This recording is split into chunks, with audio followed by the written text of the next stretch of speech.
ejemplo, es una fe que tiene esperanza. ¿Verdad? ¿Alguien quiere leer la aplicación para la vida? Ustedes también la tienen ahí, ¿verdad? Quien sea. Pero no todos al mismo tiempo, porque entonces no se oiría. Dice, Uno nada más. Nada es imposible para Dios. Amén. Eso es una verdad que creemos de todo corazón. Lo hemos experimentado en nuestras vidas por medio de la providencia de Dios y en situaciones inexplicables que nos recuerdan que Dios actúa de manera hermosa. Aunque vivimos en un mundo cada vez más cínico que rechaza la realidad de Dios, nosotros seguimos confiando en Él, porque ha demostrado en nuestras vidas que Él es confiable. Dios puede hacer lo que nadie más tiene capacidad de hacer. Los milagros de Jesús tienen una relevancia especial para nosotros en la actualidad. No solo nos muestran la autoridad y el poder de Jesús, sino que también nos instan a poner toda nuestra fe en Él y en nada ni nadie más. Amén. Sí. Entonces nosotros tenemos que tener una fe, vamos a decir, ciega, ¿verdad? Una fe que no nos mueva por las situaciones de nosotros que nos pasan. Muchas veces nosotros te decimos, oh sí, tengo fe. Yo tengo fe en Dios que va a hacer esto, tengo fe en Dios que va a hacer el otro. Pero muchas veces nosotros, nuestra fe, cuando nos llegan situaciones como la que vamos a ver ahorita, nuestra fe o bien, si no es fe verdadera, o bien se va. Pero cuando tienes una fe verdadera, tú sabes a dónde ir. Sabes a dónde ir. Y esto no lo va a dejar, lo vamos a ver aquí, ¿verdad? Bien claro, ¿verdad? Vamos a leer la cita bíblica, es Lucas 8, del 41 al 42, que es la primera parte de la lección. Y las otras dos partes es Lucas mismo 8, del 49 al 56. Pero vamos a leer la primera, ¿verdad? Para empezar. Dice, Lucas 8:41 nos dice así: entonces vino un varón llamado Jairo, que era el principal de la sinagoga, y postrándose a los pies de Jesús, le rogaba que entrase en su casa, porque tenía una hija única, como de 12 años, que se estaba muriendo, ¿verdad? Vemos aquí a Jairo. Jairo no era cualquier persona. Jairo no era, nos dice que era un principal de la sinagoga. Y las notas que tiene aquí la lección dice así, dice, en la primera sesión estudiamos la pesca milagrosa, lo cual demostró que Jesús tiene poder y autoridad sobre la creación. En la segunda sesión estudiamos cómo Jesús tiene poder sobre la enfermedad. Dice, el pasaje que estudiaremos en esta sesión sucede inmediatamente después de otro milagro, relatado en los versículos anteriores, Lucas 8, del 26 al 39. En ese pasaje Jesús mostró tener poder y autoridad sobre los demonios. Así que vimos a Jesús con poder sobre la creación, en la enfermedad y los poderes de las tinieblas. Ahora en este pasaje vamos a ver, Jesús tiene poder y autoridad sobre la muerte. Sobre la muerte, ¿verdad? Y lo vamos a definir así, dice, ante la necesidad, ¿a dónde debemos de ir? Debemos de ir a Jesús. Ante la necesidad debemos de orar a Jesús. Y ante la necesidad debemos de reconocer a Jesús. Dice, él tiene el poder sobre la creación. Y nos vamos a ir a Colosenses 1, del 15 al 17.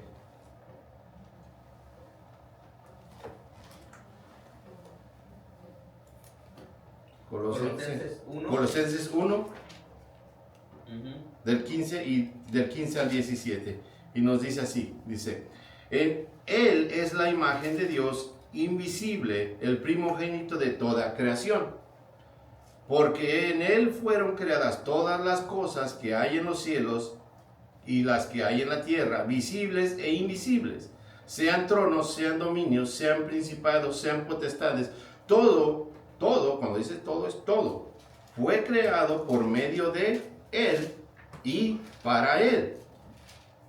Y Él es antes que todas las cosas, y todas las cosas a Él, y todas las cosas en Él subsisten. ¿Qué nos quiere decir? Que Él creó para Él y es de Él. Él tiene poder sobre la creación. ¿Verdad? En Romanos 11:36 nos dice así.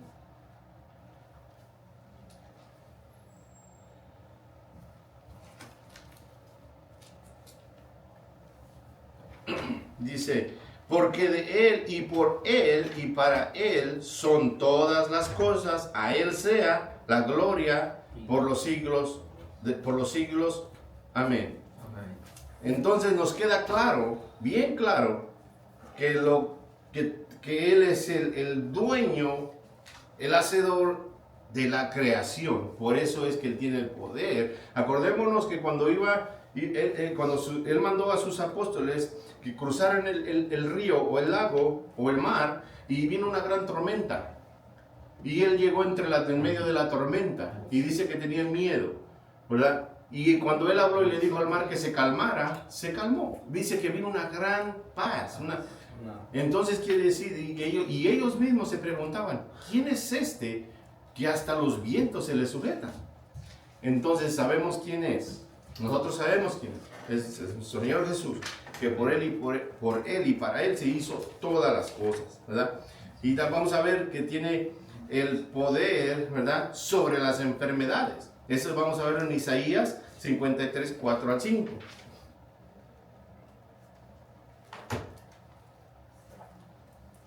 Hoy sí vamos a leer bastante. Isaías 53, 4, 5. 53, 4, 5. Dice, ciertamente llevó Él nuestras enfermedades y sufrió nuestros dolores, y nosotros le tuvimos por azotado, por herido de Dios y abatido. Mas Él herido fue por nuestras rebeliones, molido por nuestros pecados. El castigo de nuestra paz fue sobre Él, y por su llaga fuimos nosotros curados. ¿Sí? Él también tiene el poder sobre las enfermedades. Y también, vamos a ver, Él también tiene el poder sobre las tinieblas. Eso lo vamos a ver en Colosenses 1:13.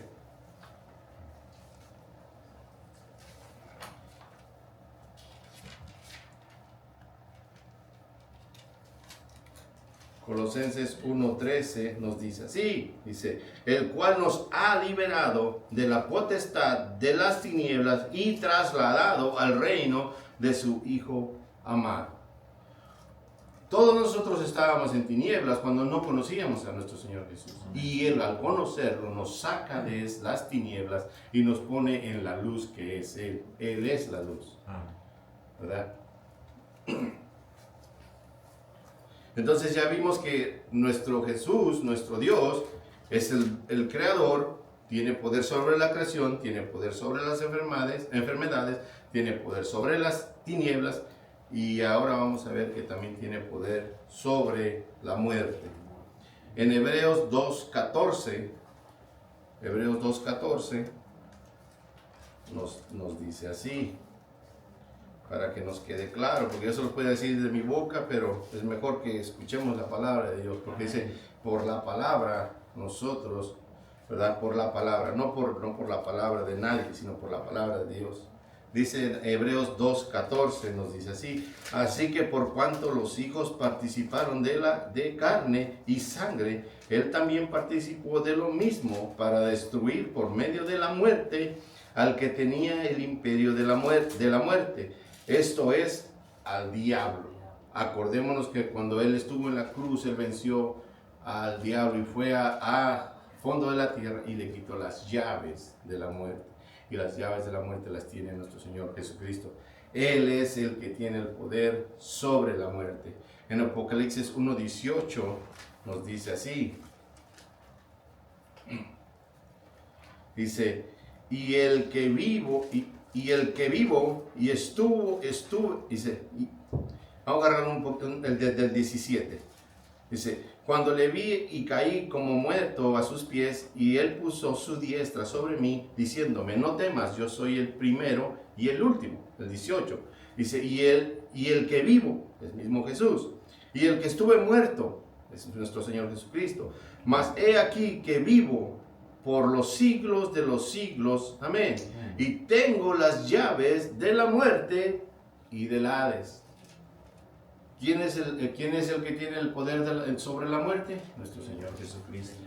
Que nos quede claro que el único que tiene poder sobre todas estas 4 puntos, que son la creación, la enfermedad, la muerte y sobre las tinieblas, es nuestro Señor Jesucristo. Amén. ¿Nos quedó claro? Estamos. Entonces, aquí, ahora, volviendo a la clase, bueno, que es parte de, ¿verdad? Dice, ante la necesidad debemos de venir a Jesús. A Jesús. Él había estado en la región de Gadara, y regresando a la tierra de los judíos lo recibieron con gozo. Entonces nos presenta un personaje llamado Jairo. Se nos dice que él era principal de la sinagoga en el versículo 41. Esto significa que en la sinagoga él era el encargado local del orden, la reunión, incluyendo la selección de las lecturas, la oración y la enseñanza y la explicación de la escritura. En otras palabras, era una persona importante en la sociedad e indudablemente un hombre religioso.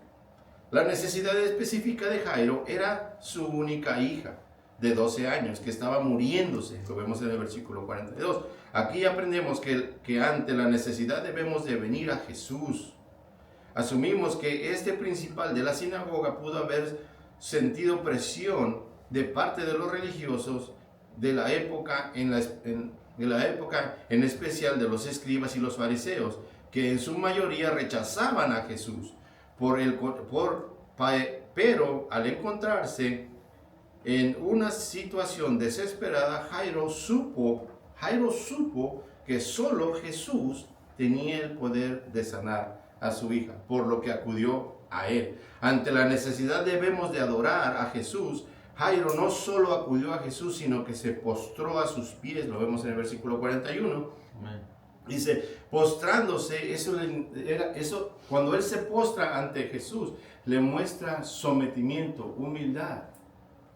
Él sabía quién era, porque él dice que él era un religioso, ¿verdad? Dice, postrándose a sus pies de una persona era una señal de respeto e incluso de adoración. Aunque a ciencia cierta no podemos decir si Jairo ya había reconocido que Jesús era el Hijo de Dios, el mismo hecho carne vemos en su actuación, en lo que él hizo, de su corazón se inclinaba en la dirección correcta. Esto es crucial, puesto que ante la necesidad debemos adorar a Jesús. Si nuestra vida se postra en adoración, es porque estamos reconociendo que solo Dios es capaz de satisfacer nuestras necesidades. No hay nadie más. Ante la necesidad debemos reconocer a Jesús. Si ven cómo lo remarque, nos vuelve a decir una y otra vez, reconozcamos a Jesús. Reconozcamos a Jesús. ¿Por qué? Porque vimos las 4. Él tiene el poder de la creación, la enfermedad, la muerte y de las tinieblas. ¿A quién podemos ir que tenga ese poder? No hay nadie más. Venir a Jesús, adorarle y reconocerlo como el único que finalmente puede satisfacer nuestras necesidades. Dice, aquí vemos a un hombre, ¿verdad?, religioso llamado Jairo, que estaba esperando ansiosamente el regreso de Jesús. Pero ¿por qué tenía esa ansiedad de que él regresara? Su hija estaba muriendo. Exacto, porque tenía una necesidad, ¿verdad? Pero tenía una razón. Tenía una hija que estaba muriendo. Es por eso que él ansiaba que Jesús llegara.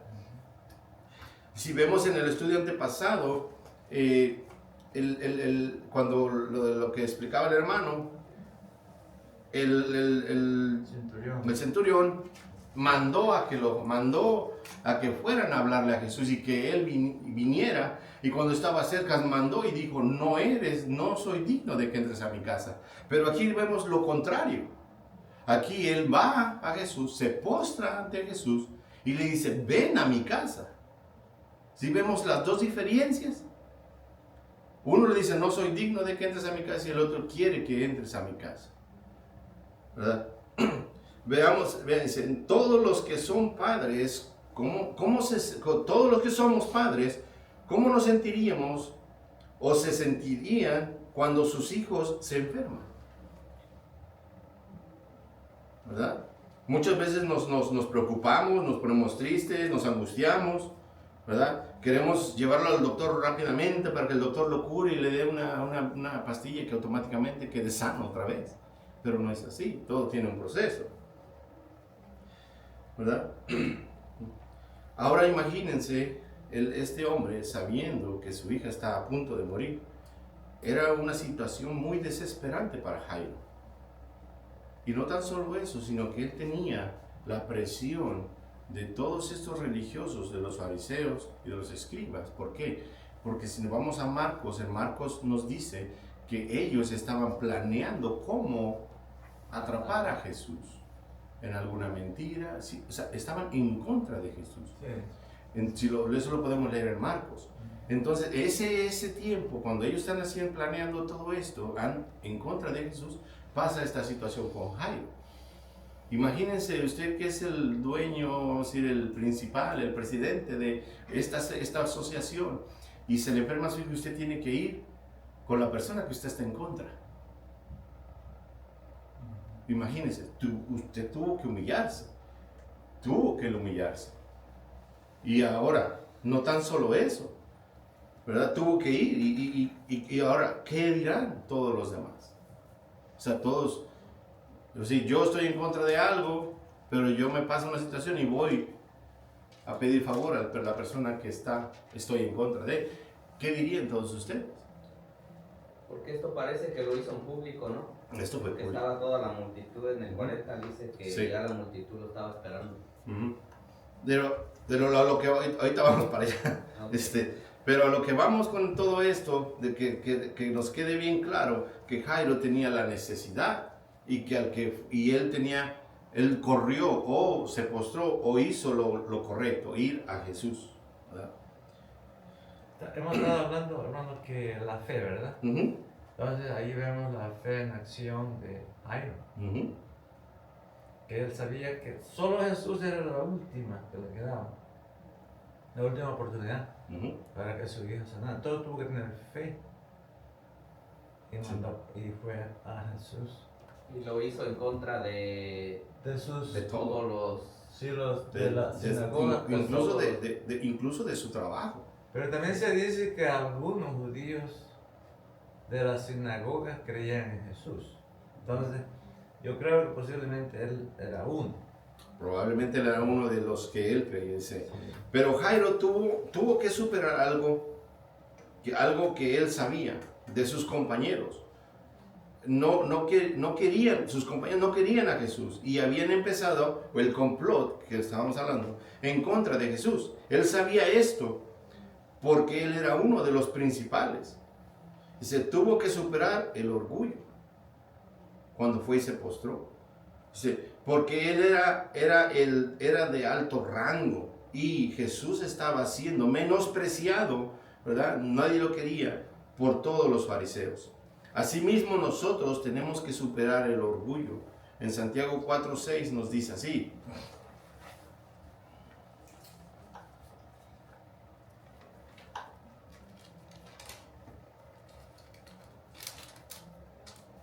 Dice, pero Él da mayor gracia, por esto dice Dios, resiste a los soberbios y da gracia a los humildes. Cuando Él se humilla, si vemos lo que nos dice aquí, dice así, pero Él da mayor gracia, por esto dice Dios, resiste a los soberbios. La soberbia viene siendo orgullo, si lo podemos poner, cambiamos soberbia por orgullosos, y Dice, Dios resiste a los soberbios, al orgulloso, y da gracia a los humildes. Y es lo que estamos viendo aquí en Jairo. Se humilló y obtuvo la gracia de nuestro Señor Jesucristo. Lo vamos a ver más adelante cuando Él sana a su hija. Ustedes ya me imagino que ya leyeron la lección, ya saben del final, ¿verdad?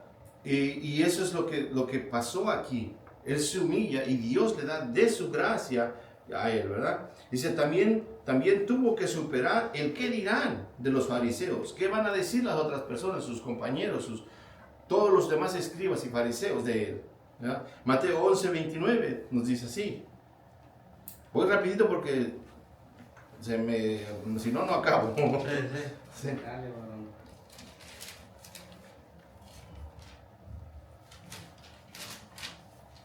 11:29 nos dice así, dice, llevad mi yugo sobre vosotros y aprende de mí que soy, ¿qué dice? Pues, escúchalo bien, dice, que soy manso y humilde del cuerpo. No, dice, del corazón, y hallaréis, fíjese, si somos humildes del corazón, dice, y todavía aparte de eso nos da algo, dice, y hallaréis descanso para vuestras almas. O sea que todavía, que aunque nosotros tenemos que ser humildes, Él aún todavía le pone extra. Dice, nos dará descanso. Dios no es como nosotros, que cuando damos de a poquito. Dios cuando da en abundancia. Amén. Y Él siempre lo da. Dice que Él lo da sin reproche, ¿verdad? Él no es como nosotros, que a veces, no, ¿te acuerdas que yo te ayudé y me te di esto y ahora que yo necesito de ti y no me quieres ayudar? Él nunca vamos a escuchar nada de eso. ¿Por qué? Porque Él lo da por amor, lo da por gracia, por algo que nosotros no merecemos.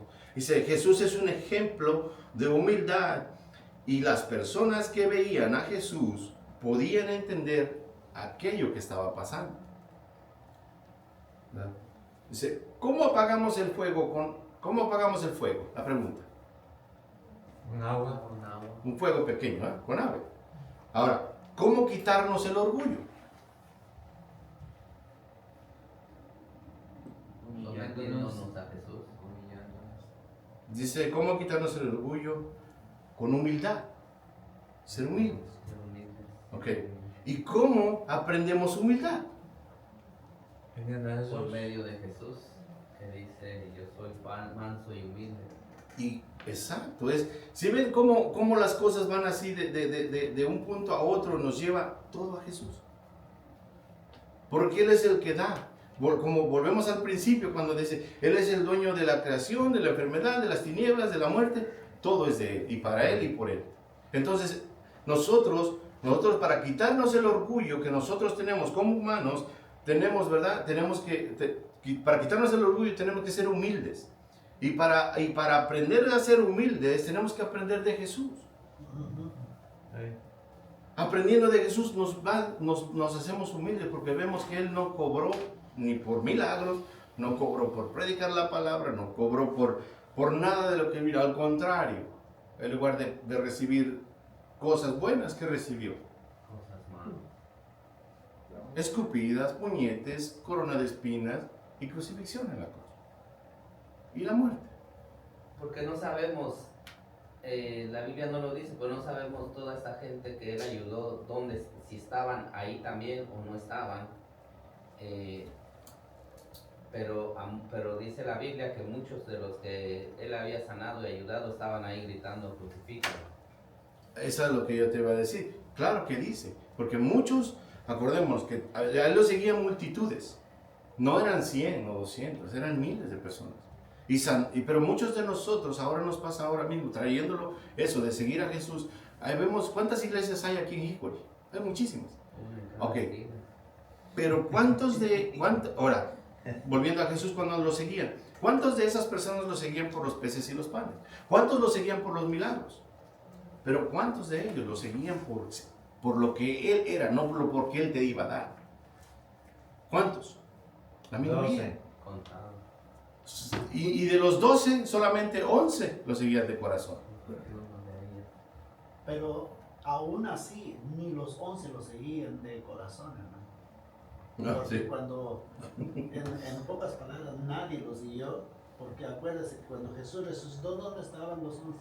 Ya trabajando ya en su labor, pescando, porque los pescó otra vez en el mar, Sí, donde los ya pescó la reunirlos primera otra vez, vez. ¿sí? Ujú. Entonces, aún así, hasta que llegó el privilegio del Espíritu Santo, por eso Dios, Cristo, a través de Dios, nos arrastra a nosotros para venir a Cristo. Entonces, da la circunstancia en lo que el ministerio del Señor nadie lo seguía, ¿no? Y eso es lo que nos dice, ¿verdad? Lo que estaba diciendo la hermano, que cuando lo estaban crucificando, muchos de los que anduvieron con él, lo dice, a muchos de los que anduvieron con él, gritaban, crucifícale.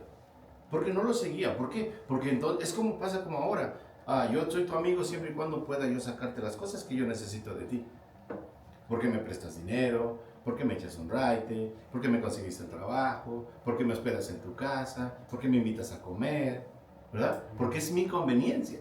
Cuando tú cierras esa puerta de la conveniencia, ya no eres mi amigo. ¿Sí o no? Somos humanos. Sí. Y eso es lo que hace el humano. Eso es lo que hace. Cuando yo ya no puedo sacar nada de ti, ya no eres mi amigo, ya no te visito, ya no hay esa comunión que teníamos antes. Pero es una comunión a conveniencia. Porque te conviene ser mi amigo, o porque a mí me conviene ser tu amigo, por lo que estás dándome. Y es lo mismo que hacía la gente. Lo seguía por lo que él daba, pero no lo seguía por quién es. Y vemos aquí otra vez, volvamos a Jairo. Jairo superó el orgullo y ahora viene la presión social. ¿A cuántos de nosotros en el trabajo, en las calles o donde vamos, a veces nos es difícil hablar con las personas y decirles que eres cristiano? La misma presión social que hay, que está todo el mundo está en contra de lo que es Cristo. Ellos no están en contra de Dios.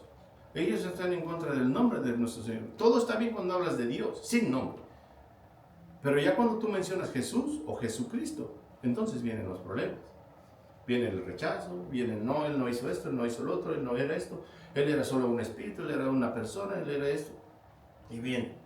Pero nosotros, ¿verdad? Se nos es un poco difícil a veces entrar en conversación con estas personas así, que están llenas de orgullo, llenas de ellas mismas, para poderles compartir muchas veces de la palabra de Dios.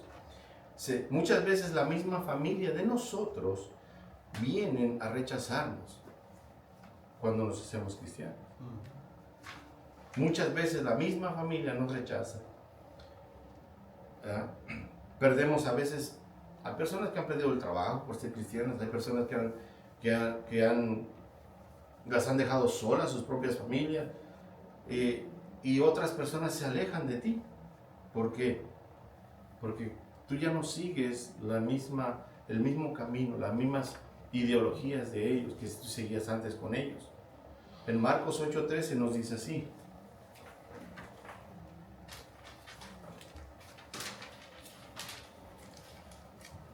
8:38, perdón.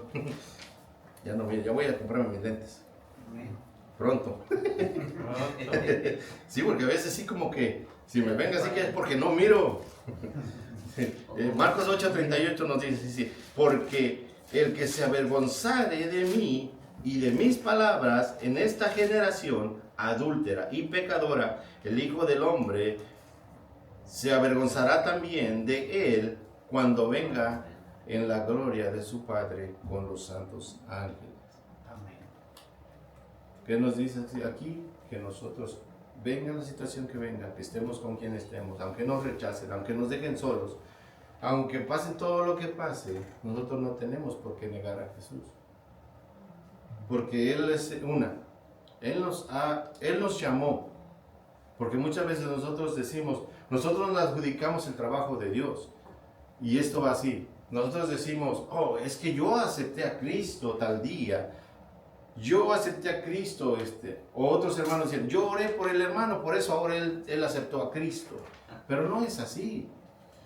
Sí, oramos por el hermano, porque intercedemos por Él para que venga Cristo, pero es mismo Dios el que nos trae a Él. Porque nos dice así en un versículo, dice, nosotros lo amamos a Él porque Él nos amó primero. Nosotros lo amamos a Él no porque lo que nos da, sino lo amamos a Él porque Él fue el que pagó por nosotros. Nosotros ya no somos de nosotros mismos, nosotros le pertenecemos a Él. Hay una palabra en hebreo, no me acuerdo cuál es, el sábado o el viernes la escuché y el pastor también se quedó con esa palabra. No me acuerdo en hebreo cuál es, pero significa arrastrar. Y nosotros no aceptamos a Cristo, sino es Dios, mismo Dios, en su amor, en su misericordia, nos arrastra hacia Él. O sea que nosotros no aceptamos, nosotros no buscamos de Dios, porque no queremos a Dios. No somos personas cuando no conocemos de Dios. Estoy hablando de aquella persona que no conoce.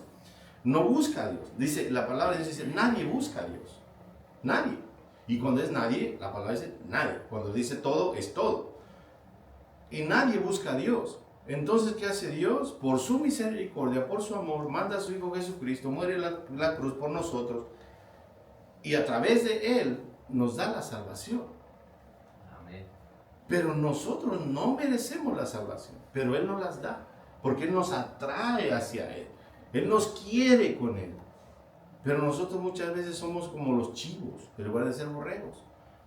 Andamos por allá brincamos, nos salimos de la cerca y vamos al cerro. Pero no vemos el peligro de estar fuera de Dios. No, debemos de estar con Él, porque Él nos trajo aquí y porque Él nos amó, ¿verdad? En Juan 3:16 dice que Él murió por todo el mundo, ¿verdad? Para que todo aquel que en Él cree en nuestro Señor Jesucristo sea salvo. Claro que nosotros, pero lo que voy con este punto, con todo esto, es que Dios es el que nos llama, Dios es el que nos atrae y Dios es el que nos sostiene donde estamos ahorita. Dice, pero no tenemos que avergonzarnos porque Jesús nos da la fuerza para estar firmes y superar la presión social. Debemos estar firmes en nuestras convicciones. Seamos Danieles, acordémonos del libro de Daniel, que dice Daniel por sus convicciones, no es que no pecó, pero por sus convicciones que ellos tenían bien puestas, no tomaron la comida ni el vino que les daban, que era carne y vino nada. Él pidió legumbres, por sus convicciones. ¿Verdad? Entonces, tengamos nuestras convicciones bien puestas sobre a quién le hemos creído y lo que ha hecho por nosotros nuestro Señor Jesucristo. Y todo lo que ha hecho y todo donde estamos ahorita es solamente por gracia. Acordémonos que las personas siempre hablan, critican si eres bueno, si eres malo, si puedes hacer, si no lo haces o no lo haces, si ayudas o no ayudas. Nunca podemos complacer al mundo. Nunca vamos a complacer al mundo. Y lo único y al único que debemos con diligencia, con agradar es a Jesús. Al único. La pregunta, ¿cómo agradar a Jesús? ¿Cómo agradamos a Jesús? Ujú. Nuestra vida, nuestra obediencia a su palabra, nuestra forma de vivir, nuestra forma de comportarnos en el Testimonio. trabajo, nuestro testimonio, Hablar de Él, compartir, compartirlo con otros, seguirle. invertir en el reino. También. Todo eso que dijeron Él es agradable a Jesús. ¿Verdad? Todo. Dice, ¿cómo agradar a Jesús? Es orar con sinceridad y humildad, escudriñar las escrituras a diario, ayunar, estar preparados para hacer y proceder con fe, tomar en cuenta a Dios en todas las cosas que hacemos, aún en el más mínimo detalle, en la más mínima compra, en la más mínima dónde vas a ir, dónde vas a estar, dónde esto, en lo más mínimo tener en cuenta a Dios. En toda esa área, haz de cuenta que tu vida antes era tu vida. Ahora ya no eres tu vida, ahora tu vida es Dios. Y para tú dar un paso tienes que pedirle permiso a Dios. Ahora tú ya no eres tu propio jefe. El que te mandas, el que dices, oh, yo voy aquí, yo voy allá donde yo quiera. No, tú ya perteneces a Dios. Y tú tienes que no pedir permiso, pero tienes que tomar. Si de verdad tenemos fe, es ir como hizo Jairo, ir a los pies de Jesús. Estar pegados con Dios. Dice, cuando nos habla de los pámpanos y la vid, dice que cuando los pámpanos están pegados a la vid, están bien, pero cuando el pámpano se cae, dice que cuando esté en el suelo se seca y es rejuntado y echado al fuego. Eso nos indica que nosotros no podemos estar sin Dios, ¿verdad? No podemos estar.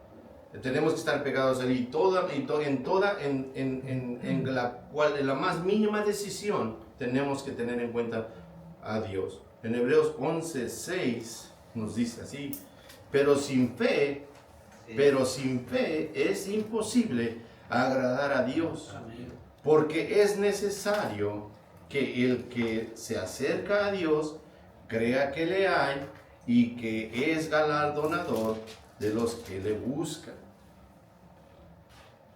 Tenemos que tener fe. Fe implica todas esas cosas que dijeron, ¿verdad? Y tener la convicción de que solamente Él es el que nos ayuda y nos puede solucionar las cosas y darnos la fuerza muchas veces para salir. No nos va a solucionar el problema. Yo no les voy a mentir. Dios nos soluciona los problemas que nosotros nos metemos. Dios nos da la fuerza y nos ayuda a salir del problema, ¿verdad? En Hebreos 13:15 al 17 nos dice así. ¿Hebreos qué? 13 del 15 al 17. Dice así, salgamos pues a él fuera del campamento, llevando su vituperio, porque no tenemos aquí ciudad permanente, sino que buscamos la porvenir. Así que ofrezcamos siempre a Dios por medio de él sacrificio de alabanza, es decir, fruto de labios que confiesen su nombre. ¿Verdad? Ese es el fruto de labios que confiesen su nombre en todo el tiempo. Hace rato, más adelante, arribita yo les hablaba de la presión social, que nos quieren limitar a hablar de Jesús. Ya no quieren escuchar el nombre de Jesús. Pero ¿qué nos dice aquí? Dice, por cuanto también Jesús, el 15, el puro 15, dice, así que ofrezcamos siempre a Dios por medio de él sacrificio de alabanza. Es decir, nos lo explica, porque dice, ¿cuál es el sacrificio de alabanza? Cantarle. No, dice, te lo dice aquí, dice, es decir, fruto de labios que confiesen su nombre. Porque muchas veces vemos la palabra alabanza y pensamos que es solo cánticos y cánticos. Y no es malo cantarle a Dios, no es malo. Pero lo que Él quiere es el fruto de labios, que confieses mi nombre, que sepa la gente que tú eres mío, que tú a través de ti otra gente escuche, que tú seas el vehículo que otra gente escuche de Él. Eso es lo que Él quiere, ¿verdad? Y de aquí, ¿verdad? Vamos a pasar lo que viene siendo a la segunda página, que es en Lucas 8 del 49 al 53. Amén. Algo así. Del 49 al 53. Al 53. Bueno, ¿alguien lo quiere leer, por favor? Amén. Estaba hablando aún cuando vino uno de casa del principal de la sinagoga a decirle, tu hija ha muerto, no molestes más al maestro. Oyéndolo Jesús le respondió, no temas, cree solamente y será salva. Entrando en la casa, no dejó entrar a nadie consigo, sino a Pedro, a Jacobo, a Juan y al padre y a la madre de la niña. Y lloraban todos y hacían lamentación por ella. Pero él dijo, no lloréis, no está muerta, sino que duerme. Y se burlaban de él, sabiendo que estaba muerta. Así es. Aquí no tenemos, aquí lo que vemos, ¿verdad? De que ya en el camino, ¿verdad? Cuando Jairo fue allá y se postró en el camino, encontró a la mujer del flujo de sangre. No lo metí, no quise a ponerlo o a explicar un poquito de eso porque nos llevaría más tiempo. Ya ve que el tiempo es bien corto. Pero en el camino se encontró con ella y la sanó, ¿verdad? Cuando Jairo fue a verlo, él venía hacia la casa de Jairo, y que ve que dice que la multitud lo apresaba, y ella por fe, ¿verdad?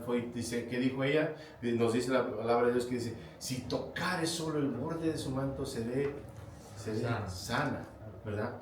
Y eso es a lo que entonces ahí hay un milagro entre que Jairo pues se postró y antes de llegar a la casa, en esa mitad hubo más milagros. O sea que Jesús a cada donde iba siempre hacía milagros, incluyendo cuando caminaba, hacía milagros. Claro, ahí parece que en una parte, luego les comparto el versículo, hay un versículo donde dice que hizo tantos milagros que si él escribiera los libros de todos los milagros que él hizo, no cupieran los libros aquí en la tierra.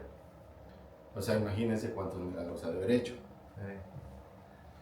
Y dice en el versículo 5, en el 49, ¿verdad? Dice, estaba volando aún cuando vino uno de la casa del principal de la sinagoga a decirle, tu hija ha muerto, no molestes más al maestro. Versículo 50 dice, Jesús le responde, ¿verdad? Y dice en el 50, dice, oyendo Jesús, le respondió. ¿Pero a quién le respondió? ¿Al que trajo el mensaje o a Jairo? Jairo. Claro que le responde a Jairo. Dice, le responde a Jairo y le dice, ¿verdad? No temas, cree solamente y serás salva. Jesús le responde al oficial de la sinagoga porque él sabía lo que él estaba pensando, sabía lo que él sentía, y eso le contesta, esto que le contesta aquí, donde dice que no temas, donde dice no temas, cree solamente y serás salvo, se lo dice a Jairo, no al que trajo el mensaje que ya la niña había muerto. ¿Por qué? Porque Él conoce nuestros pensamientos y todo lo que tenemos en nuestro corazón. Dice que Él sabe la palabra de nuestra boca antes de que nosotros la digamos, ¿verdad? Entonces Jesús le contesta a Jairo, dice, Jesús escuchaba sus pensamientos, sus sentimientos, su dolor, su tristeza de su corazón y el temor de perder a su única hija. ¿Sí? La respuesta fue esta, dice, no temas. ¿Qué dice? No tengas miedo, cree solamente y serás salva. Muchas veces el miedo es la manifestación más palpable o lo que se mira más de la incredulidad de la persona. El miedo es la manifestación más palpable de la incredulidad de la persona. Miedo es incredulidad. Y en nosotros, los cristianos, la incredulidad es no creer en Jesús. Una pregunta, hermano. Dígame. En la parte, en el 48, dice que Jesús le dijo a la mujer, hija, tu fe te ha salvado. Y aquí en el 50 le dice a Jairo, no temas, solamente cree y serás salva. ¿Está hablando de salvación? Es así. ¿O esa palabra significa sanación? No te voy a mentir, no lo profundicé más, pero tendría que profundizarlo más. porque solamente lo hice por lo que es la lección. Ok. Para poderte responder necesitaría ir más allá, buscarlo más, qué significa todo eso, entonces buscarlo más, respaldarlo con más versículos bíblicos, porque no te lo voy a decir de mi boca. Entonces respaldarlo con más versículos bíblicos para poder decirte que fue salva o que fue salva o fue sanada. Pero acuérdate que a la mujer decía seré sanada y a ella le dice será salva. Pero a la mujer se sanó Sí. y le dice, cuando dice que viene a él y confiesa en público por qué lo tocó y lo que hizo, Jesús le da una palabra y le dice, hija, tu fe te ha salvado. Sí, la fe que puso ella en él.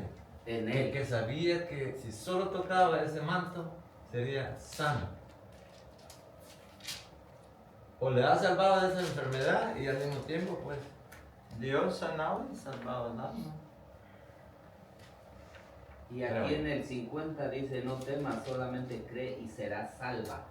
Pues no sé si esa palabra la está utilizando como para decir, y serás sana. Probablemente. Pero mira, vamos a leer Marcos, en Marcos 5, donde está la parte. Marcos también tiene la misma historia. Okay. Marcos 5 del 21 en adelante dice, pasando otra vez Jesús en una barca a la otra orilla, se reunió alrededor de una gran multitud, y él estaba junto al mar, y vino uno de los principales de la sinagoga llamado Jairo, y luego que le vio, se postró a sus pies, y le rogaba mucho, diciendo, mi hija está agonizando, ven y pon las manos sobre ella. En Lucas no nos dice que le pide que ponga las manos, ¿verdad? Pero aquí nos está diciendo, y le rogaba mucho diciendo, mi hija está agonizando, ven y pon las manos sobre ella para que sea, ¿qué dice? Salva. Y ok. Entonces vamos viendo de que la salvación y la sanidad van juntas, ¿verdad? Dice, sea para que ella, sobre ella, para que sea salva y vivirá. Si estaba ya enferma, quiere decir que la quería salva y que viviera más. Para poder vivir, necesitamos estar sanos, ¿verdad? Fuese pues con él y le seguía una gran multitud y le apretaba. Pero una mujer que desde hacía 12 años padecía de flujo de sangre, había sufrido mucho de muchos médicos y gastado todo lo que tenía, y nada había aprovechado, antes le iba peor. Cuando oyó hablar de Jesús, vino por detrás de entre la multitud y le tocó su manto, porque decía, fíjense lo que decía ella, si tocare tan solamente su manto, seré salva. Ahí no dice que quería ser sanada, pero dice seré salva. Me imagino que quería ser sanada del flujo de sangre, de todo lo que tenía, de todo ese mal, pero no dice seré sanada, dice seré salva. Y enseguida la fuente de su sangre se secó y sintió en el cuerpo que estaba sana de aquel azote. ¿Sí? Entonces quiere decir que la salvación y la sanidad van juntas. Ahora pongámoslo en nuestro tiempo. Si nosotros estamos con cáncer, pero no somos salvos, ¿de qué nos sirve que Dios nos sane? De nada, porque iríamos al mismo lugar. Pero en cambio, si Dios me deja con la enfermedad y me muero, pero recibo su salvación, yo sé a dónde voy. Entonces, poniéndolo así, es mejor ser salvo, morir enfermo de cáncer o lo peor que ustedes imaginen, pero ser salvo porque es la puerta al cielo. O la otra es que te sane o sanarte, pero no eres salvo y vas a ir a otro lugar donde no tenés que ir. Si me dijeran a mí, Dios me dijera, ¿cuál es tu opción? No, pues enférmame, pero llévame contigo. Y aquí lo que estamos viendo, ¿verdad? Es un contraste, como te digo, no te puedo especificar ahorita, pero lo investigo y te traigo la respuesta. Listo. ¿Ok? Está bien. Y pero si vemos, en una parte nos dice que es salvo, en otra parte donde dice que que quería ser sanada, ¿verdad? Y eso nos indica a nosotros, viendo las dos palabras, que deben de ir de la mano, ser salvo y ser sano. No quiere decir que como ya somos cristianos ya no nos vamos a enfermar, eso no es así. Eso no es así. Eso no, nunca compren eso, porque eso no es así. Tenemos un ejemplo de los que el Señor leprosos, a 10 leprosos. Entonces, solo uno viene a darle gracias. Ujú. ¿Sí? Ahí declara Jesús, le dice, no sané yo a 10. Ahí está hablando de sanidad. Ujú. Pero solo uno fue salvo. de acuerdo a eso, fue sano y salvo. Ujú. Solo uno. Ajá. Entonces, como le digo, es como, o sea, la pregunta no es que sea compleja, pero no le quiero dar una respuesta así nada más así. Porque después llegan y preguntan por otro, el hermano nos confunde, nos dijo esto, lo otro. No. Entonces, pero la idea, pero la idea en general quiere decir que nuestro Jesús, nuestro Dios, nos salva y también nos sana. Sí. Y si nos vamos al principio, cuando empezamos la lección, porque Él es dueño de qué? De la creación, dueño de las enfermedades, dueño de la muerte, dueño de las tinieblas. Por Él y para Él y por Él se hizo todo. Entonces, Él puede hacer con nosotros, puede sanarnos, puede curarnos, puede ayudarnos en todo momento, ¿verdad? Lo voy a hacer rapidito, más 5 minutos más, porque ya se fueron las mujeres, ¿verdad? Pero dice, donde dice no temas, cree solamente y serás salva. Dice que no tengas miedo. La manifestación, nos quedamos en el miedo. El miedo es en nosotros, en los cristianos. Nosotros cuando tenemos miedo, eso es muestra de que no hemos creído en Jesucristo. Porque el miedo es la manifestación palpable de la incredulidad. Nosotros como cristianos no tenemos que tener miedo, sino que tenemos que tener fe. La fe es creer en ¿qué? La fe, la certeza de lo que se espera, pero no lo que no se ve. Entonces, nosotros tenemos que tener fe. La incredulidad la debemos de reemplazar por fe. ¿Por qué? Porque él dice, también le da una orden. Es una orden que le dice, cree, agárrate de tu fe que te ha sido concedida por gracia, ¿verdad? Que te dice, cree que ¿qué? Que no dice, no temas, cree solamente y serás salva, ¿verdad? Y dice, agárrate de tu fe, que te ha sido concedida por gracia, porque nosotros, todo es de Él, nada es de nosotros, nada es de nosotros. Como les explicaba hace rato, nosotros no somos de nosotros. Dice, también le da una promesa, ¿verdad? La promesa es que ella, ¿qué? Será sanada, o en este caso, será salva, pero será sanada. Nosotros como creyentes debemos de estar adheridos a aquel que promete y también siempre cumple, que es nuestro Señor Jesucristo. Todas las promesas que ha hecho, todas las promesas que usted mira en la Biblia, todas han sido reales, ¿verdad? Él nunca nos ha fallado de todas las promesas que nos ha hecho. Me voy a brincar unos versículos bíblicos que había yo traído.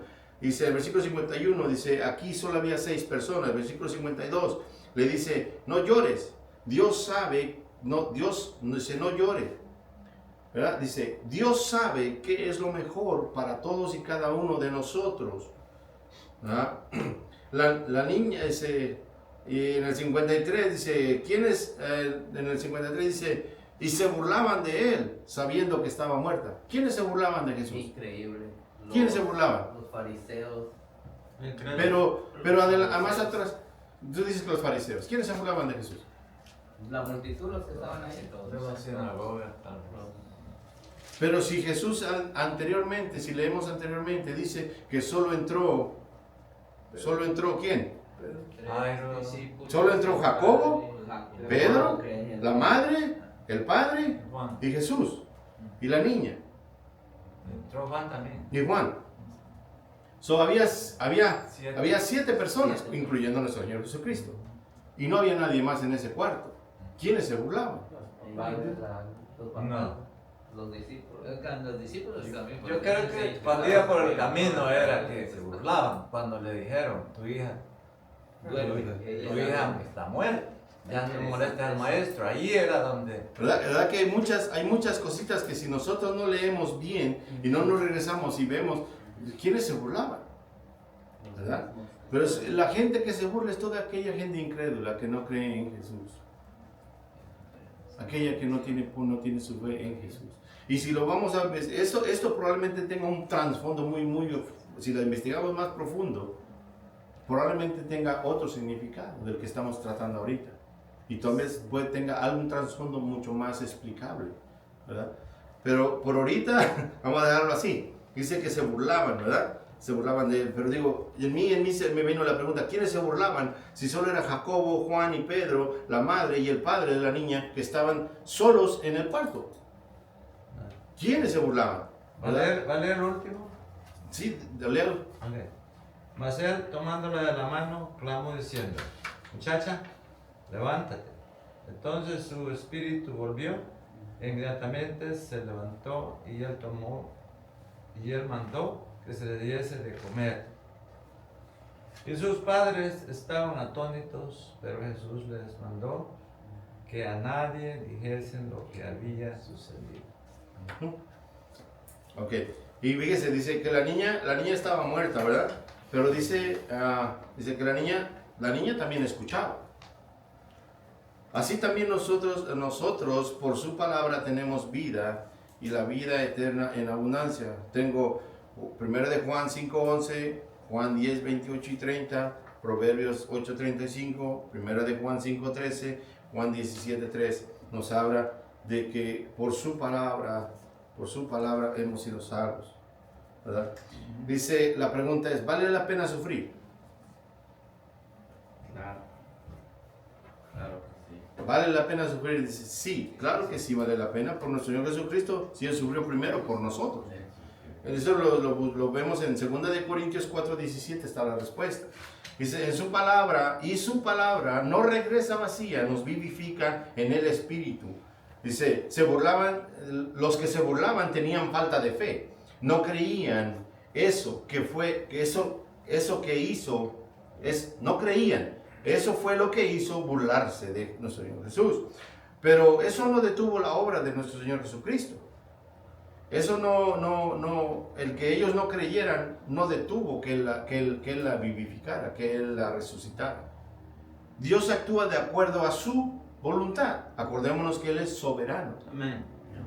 Entonces, aunque estas personas se rieron, aunque ellos hicieron lo que hicieron, Él aún así, ¿verdad? Él aún así, dice, Dios actúa de acuerdo a su voluntad, de acuerdo a su soberanía, no porque tengamos fe, es de acuerdo a su misericordia que Él quiera darnos para quitarnos del sufrimiento por la gracia que es poder obrando en nuestra debilidad.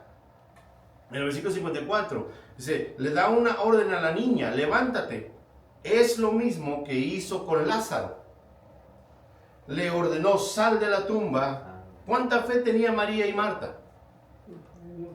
Ninguna. ¿Por qué? ¿Qué hicieron cuando lo vieron luego? Le reclamaron, si estuvieras dado aquí, mi hermano no hubiera muerto. ¿Qué tanta fe tenían? Cero. Entonces, a lo que voy con esto de que dice, le da la orden a la niña, levántate, es lo mismo que hizo con Lázaro. Le ordenó, sal de la tumba. Dice, ¿cuánta fe tenía Marta? Ninguna, no tenían nada. Dice, al contrario, le reclamaron porque llegó tarde. Le dijeron que no abriera la puerta porque estaba ya de mal olor.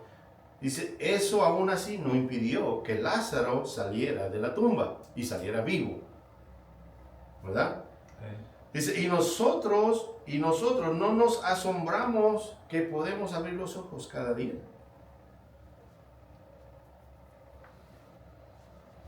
Que nuevas son sus misericordias para nosotros cada mañana. Y no nos asombramos cuando escuchamos su voz y recibimos vida a través de su palabra.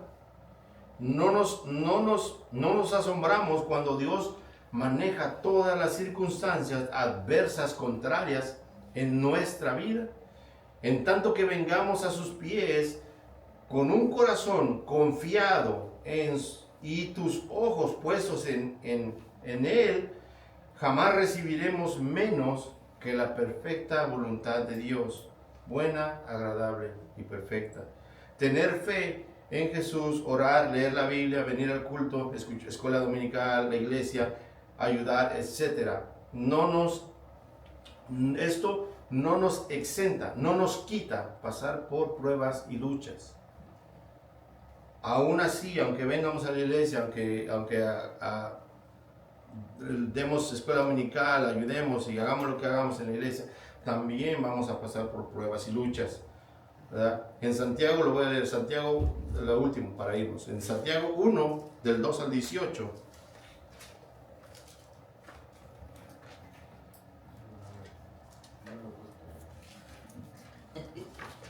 Así déjenlo, yo se los leo.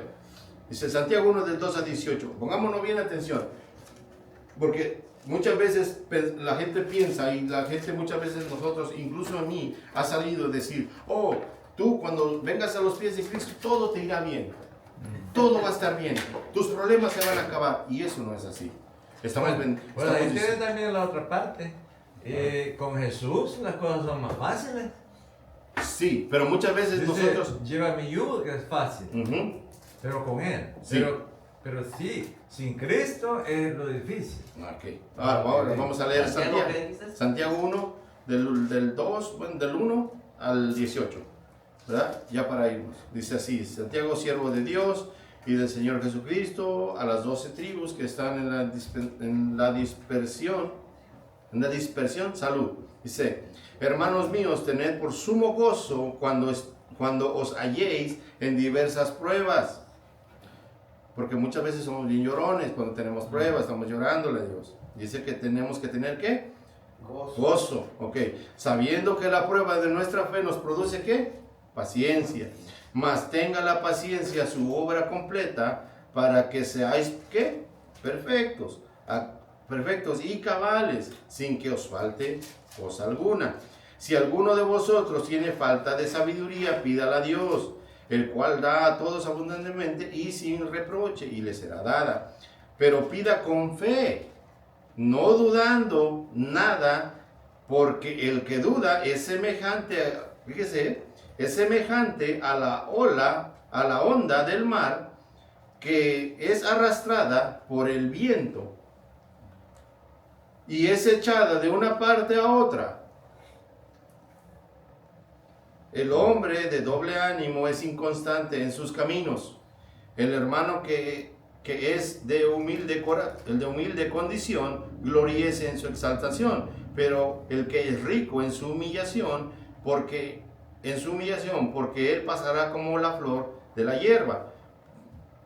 Porque cuando sale el sol con calor abrasador, la hierba se seca, su flor se cae y perece su hermosa apariencia. Así también se marchita el rico en todas sus empresas. Bienaventurado el varón que soporta la tentación, porque cuando haya resistido la prueba, recibirá la corona de vida que Dios ha prometido a los que le aman. Cuando alguno esté tentado, no diga que es tentado de parte de Dios, porque Dios no puede ser tentado por el mal, ni Él tienta a nadie, sino que cada uno es tentado cuando de su propia concupiscencia es atraído y seducido. Entonces la concupiscencia, después de haber concebido, da a luz el pecado, y el pecado, siendo consumado, da a luz la muerte. Dice: amados míos, no erréis. Toda buena dádiva, ¿qué dice? Toda buena dádiva y todo don perfecto desciende de lo alto, del Padre de las luces, el cual no hay mudanza ni sombra de variación, no cambia, Él es el mismo, hoy y siempre. Él de su voluntad nos hizo nacer por la palabra de verdad, para que seamos primicias de sus criaturas. Amén. ¿sí? Así que veamos de que nosotros nos deja aquí dicho que aunque pasemos en pruebas, aunque estemos en Dios, también vamos a ser probados, también vamos a ser tribulados. Muchas veces, y todo siempre es lo mismo, de que muchas veces dejamos a Dios fuera lo dejamos fuera de nuestras vidas y queremos que nos vaya bien. Y Dios sin el hombre es igual a Dios, pero el hombre sin Dios es igual a nada. ¿Ok? A ver, hermanos, alguien que quiera orar, se nos hizo un poquito tarde.